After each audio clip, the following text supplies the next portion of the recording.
오늘 말씀의 제목은 주의 강한 제자가 됩시다 입니다.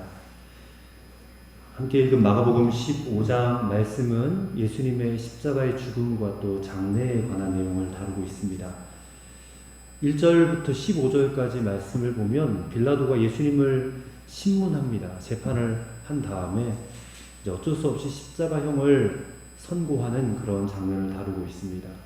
그리고 16절부터 20절까지는 이제 로마 군병으로부터 예수님 조롱을 당하시고 또 십자가를 지고 끌려가시는 그런 모습을 또 드러내고 있고요. 21절부터 32절은 이제 십자가에 달리신 그 예수님의 모습을 보여주는데, 이게 참 십자가에 달리신 예수님을 생각하면 이제 출애굽 시대에 장대에 높이 달린 그 놋뱀을 바라보면 모든 자가 다 산다 그랬지 않습니까? 그 불뱀에 물려서 죽어가는 사람들이 놋뱀을 볼 때 살아난 것처럼 예수님, 십자가에 높이 달린 그 예수님을 바라보고 그 예수님을 믿는 자는 다 구원받는다. 구속사의 핵심 사건을 우리가 보게 되는 것입니다. 그리고 33절부터 41절까지는 예수님이 이제 운명하시는 장면이죠. 큰 소리를 지르시고 숨을 거두시는 그런 장면입니다. 주목할 점은 그때 온 땅에 어둠이 임하고 성전의 지성소와 성소를 막고 있던 그 휘장이 위에서부터 아래로 쫙 찢어지는 그런 일이 발생합니다. 그 역시 이제 굉장히 신학적인 사건인데, 영원한 대제사장이신 예수 그리스도의 그 몸이 찢겨짐으로 말미암아 우리 인간이, 죄인이 하나님 앞에 직접 나아갈 수 있는 이 새롭고도 사한 길이 열렸음을 뜻하는 그런 장면이죠. 그리고 마지막 42절부터 46절까지 말씀은 이제 아리마대 사람 요셉에 의해서 예수님의 시신이 내려지고 세마포로 싸서 아무도 장사 지낸 일이 없는 새 무덤에 예수님이 장사되는 그런 장면을 그리고 있습니다. 자, 오늘 종료주일입니다. 종료주일은 오늘 우리가 읽은 본문 이제 앞전에 있었던 그런 사건이죠.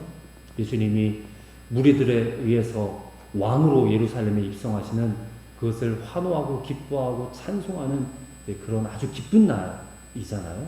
근데 사실은 기쁘기보다는 예수님이 십자가를 지러 죽으러 가시는 그런 시점이 되는 주일이 바로 종료주일입니다. 이 종료주일에 우리는 예수님의 십자가를 다시 한번 말씀을 읽고 그 십자가를 좀 묵상했으면 좋겠습니다. 왜냐하면 예수님의 십자가가 바로 예수 그리스도의 복음의 핵심 아닙니까? 이 복음은 사람을 변화시키는 그런 능력의 복음인 줄로 믿습니다. 여러분 그 사실을 믿으시죠? 그렇다면 이 복음의 능력이 과연 저와 여러분에게 있는가? 나는 그 복음의 능력으로 살고 있는가? 이것에 대해서 우리는 질문을 해봐야 됩니다. 혹시 난 아직 그런 복음의 능력이 뭔지도 잘 모르겠고 그런 복음의 능력으로 살고 있다라고 생각되지도 않는다 싶다면, 여러분 이 시간 나는 그 복음의 능력으로 살기 원합니다. 그 복음의 능력이 나에게 임하여서 나는 그렇게 살고 있습니다 라고 그렇게 여러분 선포하시게 되기를 바랍니다. 우리가 믿음으로 아멘하면 그게 우리의 능력으로 그렇게 살 수 있는 것이 아니라 주님이 우리에게 능력을 주심으로 우리가 그 복음의 능력으로 살게 되는 줄로 믿습니다. 우리가 다 구원받은 그리스도인들이잖아요. 이 구원받은 그리스도인들은 복음의 능력이 없을 수가 없습니다. 다 저나 여러분이나 약간의 차이는 있겠지만 다 복음의 능력이 있습니다. 그러니까 내 생각에 나는 그렇게 지금 살고 있지 못한데 라고 그렇게 느껴져도 내가 확실하게 구원받은 그리스도인이라는 것이 믿어진다면 성령님께서 그렇게 살게 하시고 성령님께서 그렇게 살 수 있도록 능력을 주심을 여러분 꼭 믿으시기를 바랍니다. 오늘 이 종료주일 아침에 우리가 다시 한번 이 예수 그리스도의 십자가의 복음을 듣고 그 능력을 힘입는 시간이 되어야 할 줄로 믿습니다. 하나님은 이 복음의 능력을 힘입은 저와 여러분의 삶을 통하여 이 세상을 변화시키기를 원하십니다. 사실 우리가 무슨 수로 세상을 변화시키겠어요? 그리스도인들이 세상을 변화시키기 위해서 딱 떠오르는 생각은 높은 자리로 올라가면, 크리스찬들이 좀 더 이렇게 권세 있는 자리로 올라가면 그럼 세상을 좀 변화시킬 수 있지 않겠는가, 그런 생각을 하게 돼요. 대본에 떠오르는 생각이 그렇습니다. 근데 한번 생각해 보세요. 우리나라 대통령을 지냈던 분 가운데 두 분이 교회 장로님이시잖아요. 근데 교회 장로였던 분들이 대통령이 되었다고 세상이 바뀌었는가? 별로 바뀐 것이 없다라고 생각이 들어요.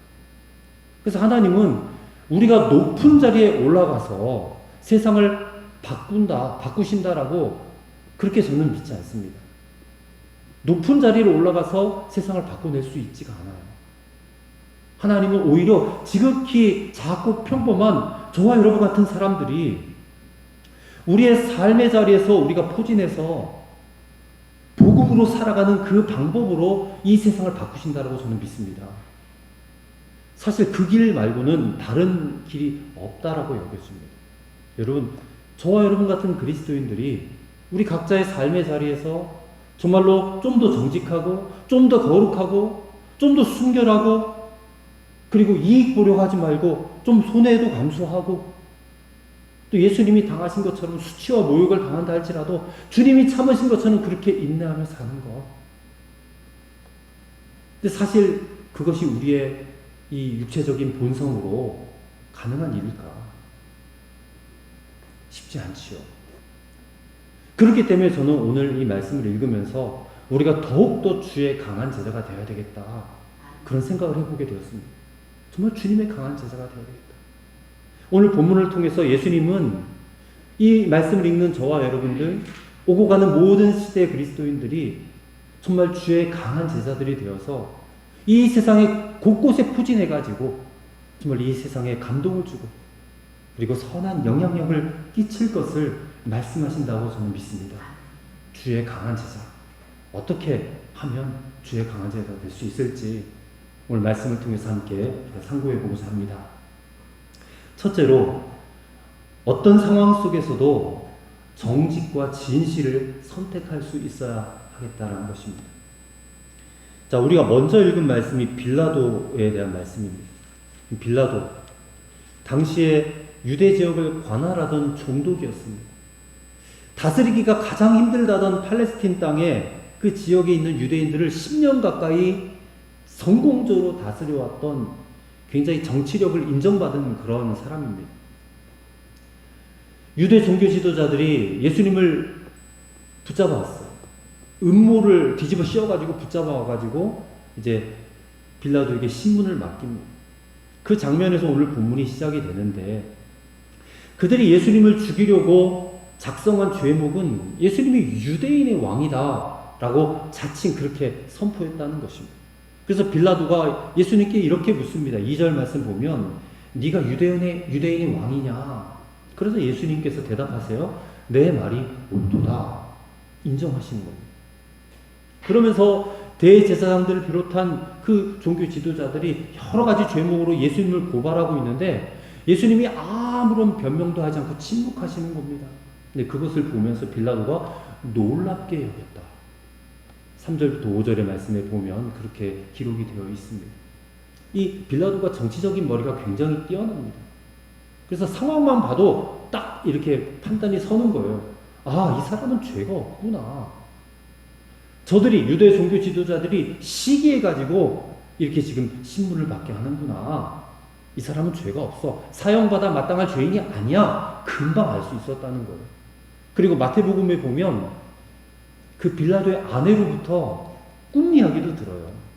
자, 마태복음 27장 18절, 19절에 보면 총독이 재판자리에 앉았을 때 그 아내가 사람을 보내어 이르되 저 옳은 사람에게 아무 상관도 하지 마옵소서.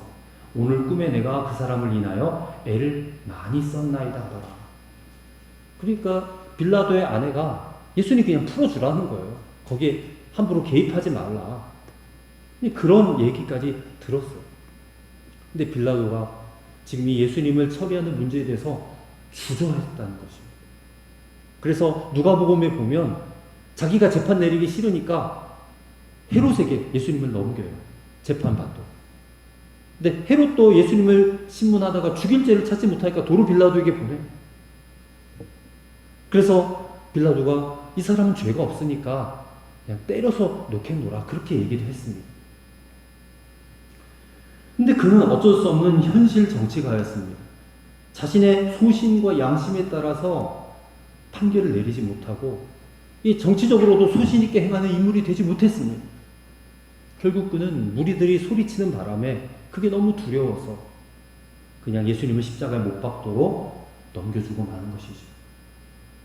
자, 빌라도는 두 가지 면에서 잘못된 판단을 내렸습니다. 먼저 13절부터 15절의 말씀에 보면 그는 이 소리 지르는 무리들의 군중들의 그 함성의 그 요구를 무시하지를 못하고 그냥 자기 소신을 잃어버렸다는 것입니다. 종교 지도자들은 예수님을 사형에 처해야 된다라고 그렇게 고소를 했습니다. 그리고 소리 지르는 무리들은 이 종교 지도자들의 사주를 받아가지고 예수님을 십자가형에 처하라고 외치는 겁니다. 빌라도는 예수님이 죄가 없다는 거 다 알아요. 그렇다면 그가 어떤 결정을 해야 됩니까? 12절의 말씀을 보시면 그는 재판관 자리에 있으면서도 우유부단한 태도를 취해요. 빌라도가 또 대답하여 이르되 그러면 너희가 유대인이라 왕이라 하는 일을 내가 어떻게 하랴? 아니 왜 재판관이 군중들에게 이걸 문의하는 거예요? 어떻게 보면 참 민주주의자 같기도 해요. 대중의 여론에 따라서 내가 하겠다.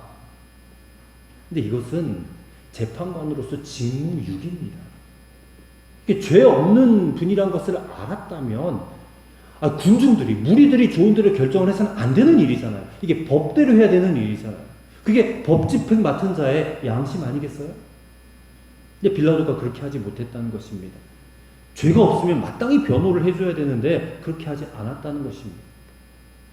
그래서 그의 그 우유부단한 태도와 결정 때문에 그가 어떻게 되었어요? 이 기독교 역사를 통틀어서 오늘도 우리가 사도신경 고백을 했지만 이 기독교인들의 입술을 통해서 영원히 비극적으로 회자되는 그런 인물이 되었잖아요. 본디오 빌라도에게 고난을 받았사.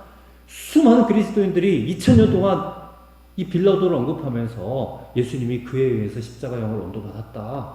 영원히 저주받는 인물이 되고 말았지 않습니까? 그리고 또 한 가지 빌라도는 가이사를 기쁘게 하려 결정했다는 것입니다.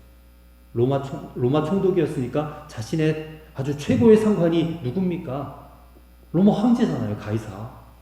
요한복음 19장 12절의 말씀을 보시면 빌라도가 예수를 놓으려고 힘썼으나 유대인들이 소리질러 이르되 이 사람을 놓으면 가이사의 충신이 아니니이다. 무릇 자기를 왕이라 하는 자는 가이사를 반역하는 것이니이다 하고 무리들이 외쳐요.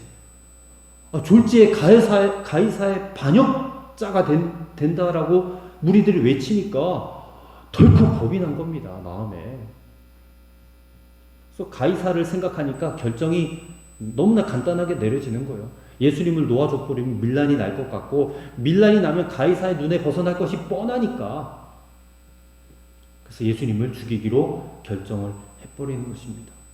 그는 로마 황제의 눈치만 보면서 그를 기쁘게 하기 위하여 정말 물불 가리지 않는 그런 출세지향적인 그런 가치관을 가지고 있었다는 것입니다. 여러분, 오늘 우리가 살면서 판단하고 결정해야 되는 일들이 참 많잖아요. 근데 과연 우리의 가치관은 무엇인가? 나는 과연 무엇을 따르고 있는가? 어떤 사람들은 자신을 이롭게 하는 일이라면 이게 양심의 가책이 들든 말든 망설이지 않고 자기 이로운대로 결정을 내려버리는 거예요. 자기에게 유익이 되는 대로. 근데 여러분, 크리스찬들은 그렇게 하면 안 됩니다. 자기 이로운대로 결정하면 안 돼요. 우리의 결정 기준은 사나 죽으나 하나님의 뜻이 되어야 될 줄을 믿습니다. 아멘. 빌라도가 가이사를 따라 결정을 했을 때 그가 잠시 출세한 것 같았어. 근데 그저 몇 년 더 총독의 자리에 있었을 뿐이라는 겁니다. 결국 그는 불행해지고 말았습니다. 그런 사고방식으로 살아왔다가 나중에 이 팔레스타인 지역에 사마리아 사람들이 밀란을 일으켜요. 그것을 이 총독이 빌라도가 잔인하게 다스립니다. 그러다가 중앙정부로부터 호출을 받아요. 소환을 당해요. 그래서 거기서 자신에게 이 파면 결정이 떨어지니까 그것을 못 견뎌가지고 그만 자살로 생을 마감하고 말아요. 빌라도. 영원히 불행한 자가 되고 말았지 않습니까? 여러분, 오늘 저와 여러분이 이 빌라도의 입장이라면 예수님을 어떻게 하시겠어요? 빌라도처럼 자기 소신도 없이 무리의 요구대로 따라가다가 윗사람 눈치만 보고 있다가 그렇게 어리석은 결정을 한 다음에 인생을 불행하게 마감하시겠어요? 아니면 자신의 유익 다 버리고 정말로 생명의 주님 예수 그리스도의 무죄를 여러분 인정하시겠어요? 우리가 어떤 선택을 하냐에 따라 우리 인생의 방향이 결정되고요. 축복의 역사가 나타나게 되는 줄로 믿습니다. 당장 눈앞에 보이는 영화를 위해서 진실과 정직을 저버리는 빌라도 되지 마시기 바랍니다. 당장의 눈에 보이진 않지만 진정한 만족과 축복을 주실 수 있는 우리 주님을 여러분 왕으로 모시고 여러분 정직과 진실을 선택하실 수 있게 되기를 바랍니다. 그럴 때 하늘의 영광과 축복은 우리의 것이 될 줄로 믿습니다. 빌라를 통해서 우리가 이런 교훈을 받게 되었고요. 둘째로는 자원함으로 기꺼이 십자가 지겠다는 결단을 하셔야 된다는 것입니다. 이 두 번째 인물은 21절에 나오는 구레네 시몬입니다. 이 구레네 시몬 여러분 많이 들어보셔서 아시겠지만 오늘날 아프리카 리비아 지역에 거주하던 유대인이지만 그쪽에서 나고 자란 사람 같아요. 그래서 이런 사람들을 디아스포라 유대인이라고 합니다. 디아스포라 유대인. 근데 당시 이 지역에 유대인들이 많이 이주해 살고 있었는데 왜 예루살렘의 그 현장에 그가 지금 있었을까? 유월절 지키려고 온 겁니다. 유월절 지키려고. 그래서 유월절 행사를 마치고 이제 집으로 돌아가는 길인데 길거리에 너무나 많은 사람들이 모여서 막 소리를 지르고 있는 거예요. 근데 가만히 보니까 예수님이 십자가를 지고 골고다 언덕을 향해 올라가고 있는 겁니다. 사람들은 십자가에 못 박으라고 막 소리를 지르고 난리도 아니에요. 로마 군병들은 쓰러진 예수님 막 채찍으로 때리고. 그래서 이게 그냥 지나치기 어려운 장면이에요. 누가 거기 있더라도 그 장면 다 구경했을 것입니다.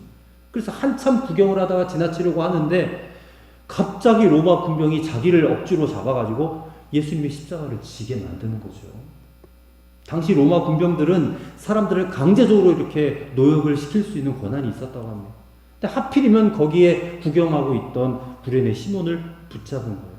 그래서 억지로 십자가를 지게 해서 골고다까지 올라가게 했다는 것입니다. 그래서 구레네 시몬이 억지로 예수님의 십자가를 같이 지고 골고다 언덕까지 가게 됐고 거기서 예수님이 십자가 못 박혀 죽는 장면까지 다 목격을 했어요. 이 보고 싶어서 본 게 아니라 거기까지 왔으니까 보게 된 겁니다. 그리고 마지막 죽으시면서 하시던 말도 들었을 거예요. 큰 소리를 지르고 뭐 엘리 엘리 라마 사박다니 뭐 그런 소리도 들었을 것이고 동시에 막 하늘이 어두워지는 것도 목격을 했을 것이고 그리고 그 밑에서 그 모든 사형을 집행하던 로마 백부장이 예수님이 숨을 거두시자마자 이런 말을 하잖아요. 이 사람은 진실로 하나님의 아들이었도다. 그 소리까지 다 들었을 거란 말이에요. 자, 여기까지가 구레네 시몬의 이야기예요. 성경에는 더 이상 나오지 않습니다. 그렇다면 과연 이 예수님의 십자가 사건을 다 목격한 구레네 시몬의 인생에 이 사건이 어떤 영향을 끼치게 되었을까요? 우리는 성경을 통해서 이 사건의 결과를 추적해 볼 수가 있습니다. 구레네 시몬이 억지로 십자가를 지면서 예수님의 이 십자가 사건을 경험한 이 일은 그의 인생을 획기적으로 변화시켜냈어요. 자, 먼저 21절에서 단서를 발견할 수가 있습니다. 21절을 보면 마가가 구레네 시몬을 소개하면서 그의 두 아들인 알렉산더와 루포를 먼저 언급을 하고 있어요. 알렉산더와 루포가 이름이 먼저 나오잖아요. 이게 다 마가가 의도적으로 그렇게 기록을 한 겁니다. 왜요? 이 책을 읽는 사람들은 아무개 아버지 누구 하면 다 알 만큼 이 구레네 시몬의 두 아들인 알렉산더와 루포가 유명한 사람이 되었다라는 것을 말해주는 거예요. 적어도 그 지역에서는 알렉산더와 루포 하면 이름만 들어도 다 알 만큼 신앙인으로 유명한 사람이 되었다 그 말이거든요. 그리고 또 하나 로마서 16장 13절에 보면 사도 바울이 마지막 로마인들에게 편지를 마무리하면서 자기를 도와준 사람들의 이름을 언급을 해요. 근데 이렇게 말하는 장면이 나옵니다.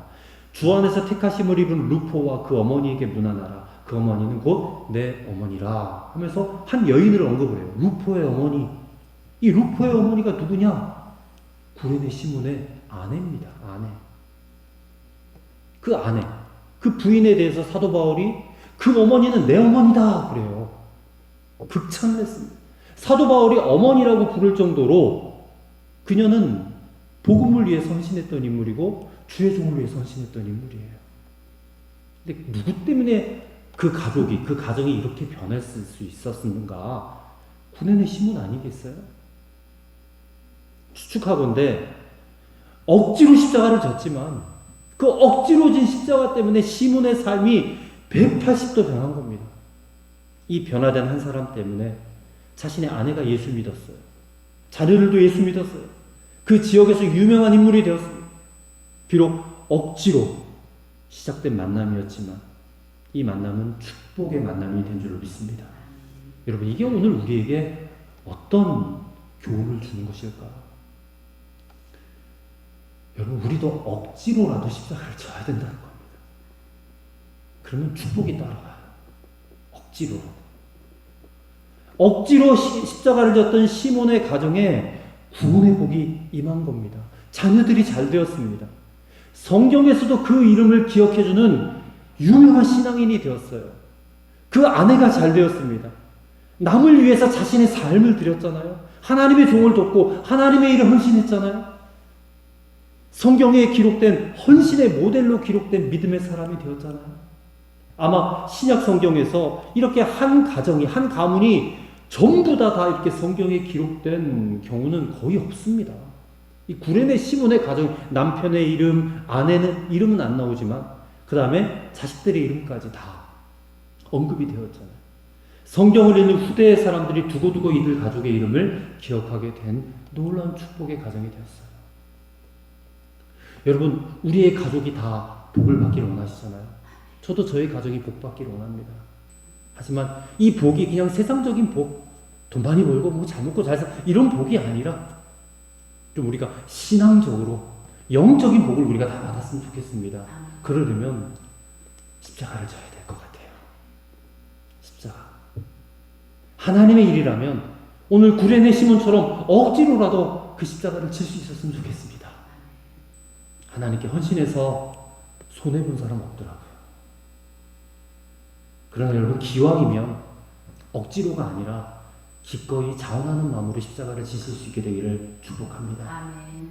십자가를 질 수 있는 주의 제자가 강한 주의 제자가 될 것입니다. 그리고 히브리서의 말씀처럼 세상이 감당하지 못한 그런 자가 될 줄로 믿습니다. 아멘. 세 번째로, 비록 불이익이 있을지라도 공개적인 신앙 고백을 할 수 있어야 되겠다는 것입니다. 자, 이제 아까 마지막에 읽었던 42절 이하에 보면 누가 나오느냐면 아리마대 사람 요셉이라는 인물이 나옵니다. 이 사람은 예루살렘에서 북서쪽에 위치한 아리마대 지역의 출신입니다. 구약에 보면 사무엘의 고향이라고도 소개가 되어 있어요. 마가는 그를 이렇게 설명합니다. 이 사람은 존귀한 공회원이요 하나님의 나라를 기다리는 자다. 43절에 나와 있죠. 공회원이라는 말은 당시 사내들인 공의회의 70인 의원 가운데 한 사람이었다는 거예요. 그러니까 공회 의원으로서 굉장히 높은 직책에 있었던 사람이었죠. 그 자격으로 지금 빌라도에게 갔어요. 총독 관저에 가서 빌라도를 면담하고 거기서 예수님의 시신을 달라고 요청하는 겁니다. 이 아리마대 요셉이 예수님의 공생애가 거의 마쳐지는 시점까지는 전혀 그의 이름이 등장하지 않았는데 이제서야 자신의 이 모습이 드러나고 있는 것을 우리가 주목해 봐야 됩니다. 이게 무엇을 말해주냐면 그동안 요셉은 주님의 제자였지만 자신이 주님의 제자였음을 공개적으로 드러내고 살진 않았다는 것입니다. 왜 그러냐면 그가 지금 존귀한 공회원이에요. 높은 자리에 있는 그런 정치인입니다. 그러니까 자신이 정치적으로나 또 사회적으로나 예수님의 제자라고 드러내는 것이 자신에게 얼마나 불이익을 가져올 수 있을지를 잘 알고 있었기 때문에 그래요. 요한복음 19장 38절에 보면 아리마대 사람 요셉을 일컬어 이렇게 소개를 하고 있습니다. 그는 예수의 제자이나 유대인을 두려워하더라. 두려움이 있었어요.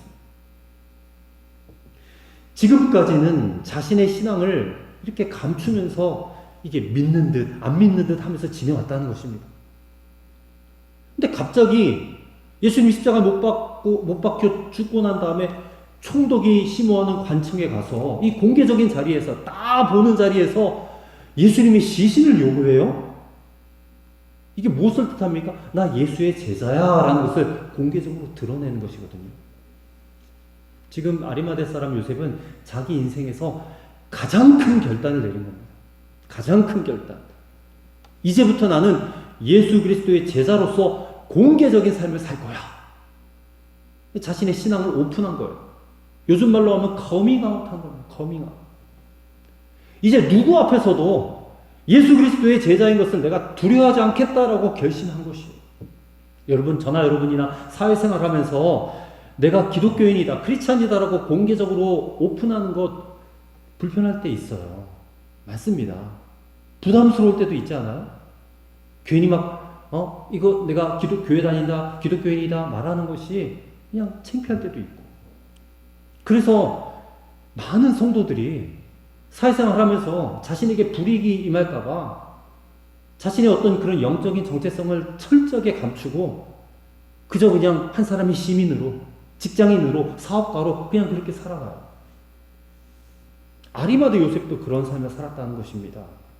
자신이 예수의 제자다, 하나님의 사람이다라고 하는 것이 드러나면 아마도 그 사내들이 공의에서 쫓겨날 수도 있었을 것이고 왕따를 당했을 수도 있을 것입니다.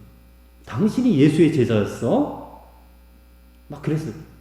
그리고 예수를 십자가에 못 박으라고 외쳤던 바리새인들, 당시의 종교 지도자들로부터 견딜 수 없는 핍박을 받았을 것입니다.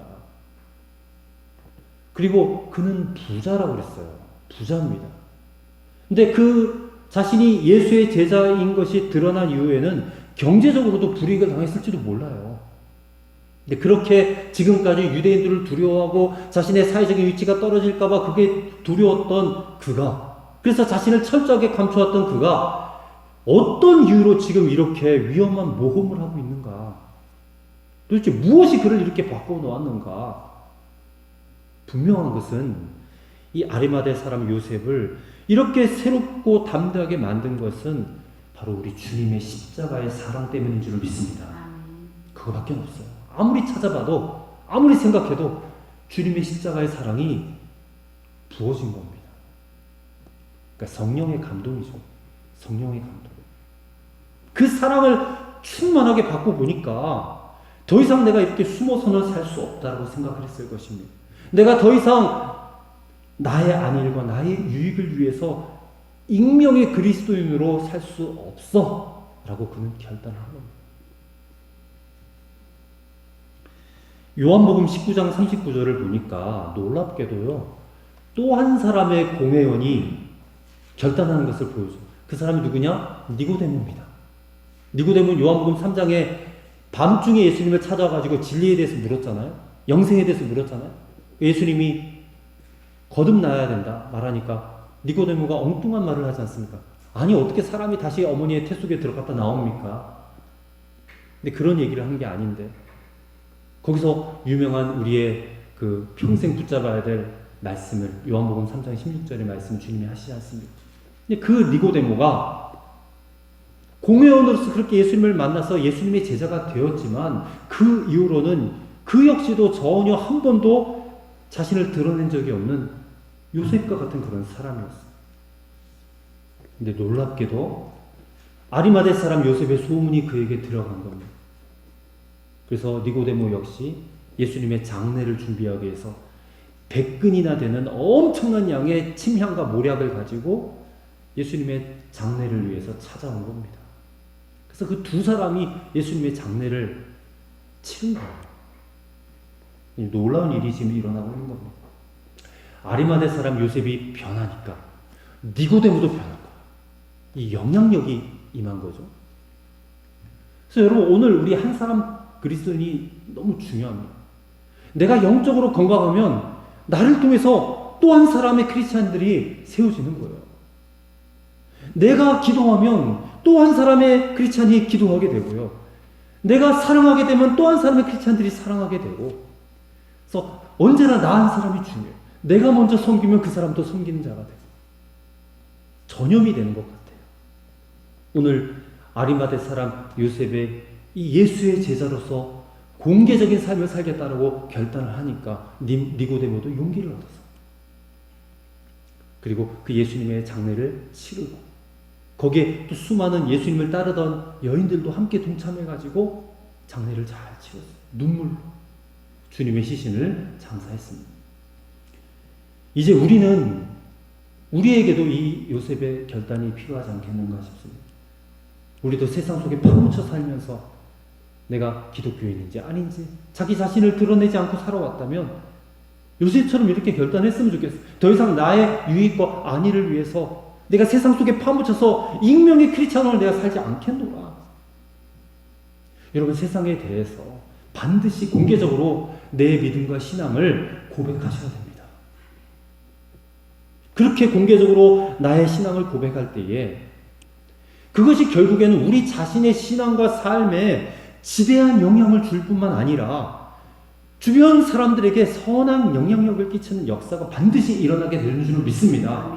이건 무슨 말입니까? 나 한 사람이 예수님을 똑바로 시인할 때, 커밍아웃 할 때에 그거는 바로 나 자신을 모든 죄악의 유혹으로부터 지켜낼 것이고, 그리고 믿음으로 똑바로 서지 못한 채 살던 동료 크리스찬들도 자극을 주어서 동반 축복의 삶을 살아가게 된다는 것입니다.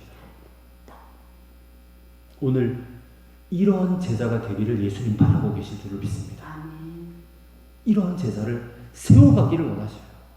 오늘 우리가 교회 와서 예배드리면서 말씀 들으면서 좀 결단했으면 좋겠어요.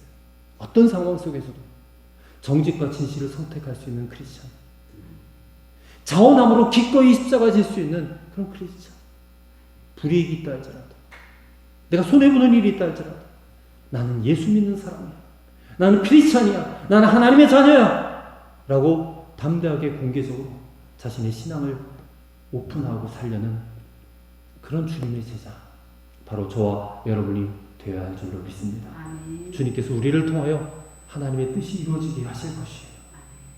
세상의 높은 정치인들이나 유명한 사람들을 통해서가 이름도 없이 빛도 없이 주님의 제자로 살아가는 저와 여러분 같은 그런 한 사람을 통해서 하나님의 나라는 확장되어질 것입니다. 그리고 그 나라를 위하여 쓰임받는 우리의 삶은 복된 삶이 될 것입니다. 우리의 후손들이 우리의 믿음을 기억하고 우리의 믿음의 그 길을 뒤쫓아오게 될 줄로 믿습니다. 이 일에 동참하기를 결단하시는 주님의 강한 제자들이 다 되어지시기를 주의 이름으로 간절히 축원합니다. 기도하겠습니다. 하나님 아버지, 우리 또한 빌라도와 같이 우유부단하여 정직과 진실로 선택하지 못했던 것을 회개합니다. 십자가 지기 싫어하여 회피하였던 우리의 불충성도 회개합니다. 세상 속에 살면서 주의 백성인 것을 감추고 그것이 마치 당연한 것인 것처럼 살았음을 회개합니다.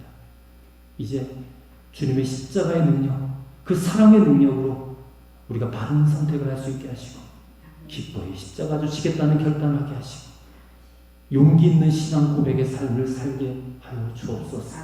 이렇게 강한 주의 제자가 되어서 그러한 선한 영향력이 우리가 살아가는 삶의 현장에서 그대로 많은 이들에게 전달되어 줄 수 있게 살아갈 수 있도록 주님 우리를 인도하여 주시옵소서.